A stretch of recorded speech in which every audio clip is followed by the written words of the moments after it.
यति बेला काभ्रेपलाञ्चोक जिल्लाको पाँचखाल नगरपालिका र मण्डनदेवपुर नगरपालिकामा आलु खन्ने किसानहरू व्यस्त हुनुहुन्छ। तर अघिल्लो वर्ष यही आलु 30 रुपियाँ किलोसम्म पनि बिक्री हुन्थ्यो। यो वर्ष उत्पादन राम्रो भए पनि किसानले 1 किलो आलुको 12 रुपियाँसम्म पाउने सम्भावना छ। यो वर्ष आलु उत्पादन एकदम राम्रो छ। यो चाहिँ यो खास हल्यान्ड आलु भन्छन् यसलाई। यो चाहिँ विशेषतः ठुल्ठुला उद्योगहरूमा चिप्सको रूपमा प्रयोग हुने आलु हो। यो जस्तै हामी आलु चप खान्छौँ, लेज खान्छौँ, त्यसको लागि प्रयोग हुने आलु हो। आलुको उत्पादन पनि एकदम राम्रो छ। तर उत्पादनको लगत मूल्य पनि नउठ्ने चिन्ताले यति बेला यो क्षेत्रका किसानहरू पिरोलिरहेका छन्। धेरैलाई अहिले मतदानले राष्ट्रिय स्वतन्त्र पार्टीले 2/3 मत ल्याएकोमा खुसी मनाइरहँदा काभ्रेपलाञ्चोक जिल्लाका यस क्षेत्रका किसान भने आलुको उचित मूल्य नपाउँदा समस्यामा परिरहेका छन् र लगभग 2/3 को सरकार बन्ने भएपछि किसानले आगामी वर्षदेखि यही सिजनमा यस्ता समस्या निराकरण हुन्छ भन्ने आशा पनि गरिरहेका छन्।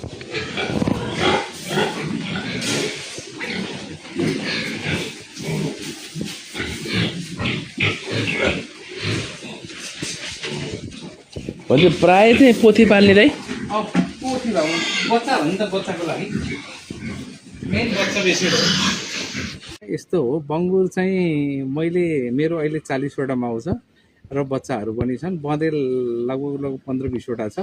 हामीले चाहिँ के हो भने बङ्गुर भन्ने कुरा फोहोरी जात हो, फोहोर खान्छ भन्ने कुरालाई त्यो स्लोगनै चेन्ज गरेर सफामा राख्यो भने सफै हुन्छ, राम्रो कुरा खाउँदा राम्रै हुन्छ, राम्रो उत्पादन हुन्छ, राम्रो प्रोडक्सन हुन्छ, बच्चा राम्रो हुन्छ भनेर गरे हो। पहिला सुरुमा कुखुरा गरियो, कुखुरासँग थपेर के गर्ने भनेर अनि बङ्गुर गर्नुपर्छ भनेर बङ्गुर सुरु गरेको भयो। कति वर्ष भयो मैले बङ्गुर गर्न लाग्यो लगभग 3 वर्ष भयो।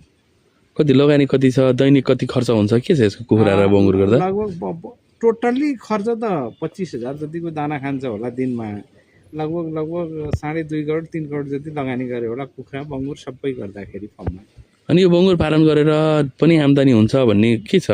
यसको बजार कहाँ हो? बङ्गुर त यस्तो मान्छेले कुखुरा के अरे बाख्रा पालेछ अथवा राँगो पालेछ, बङ्गुरले चाहिँ 10 वटा 12 वटासम्म बच्चा पाउँछ। अब बाख्राले 2 वटा मात्रै बच्चा पाउँछ होइन। अनि त्यो हिसाबले पनि राम्रै इन्कम भयो। 10 वटा बच्चा पाउँदाखेरि बच्चै बेचे पनि लगभग 80-90 हजार 1 लाखको बच्चै पाउँछ। अब उत्पादन गरेर बेच्यो भने त 3-3.5 लाख जतिको मासु बेच्न सकिन्छ। त्यो हिसाबले बच्चा धेरै पाउने हिसाबले पनि बङ्गुर राम्रो हुन्छ एउटा कुरा। अर्को कुरो वेटको हिसाबमा पनि लगभग अब बाख्रा पाल्दा 30, 35, 40 किलो हुने हो। यसको 6 महिना पाल्दा पनि 100-120 किलो हुन्छ। त्यो हिसाबमा पनि बङ्गुरै राम्रो छ।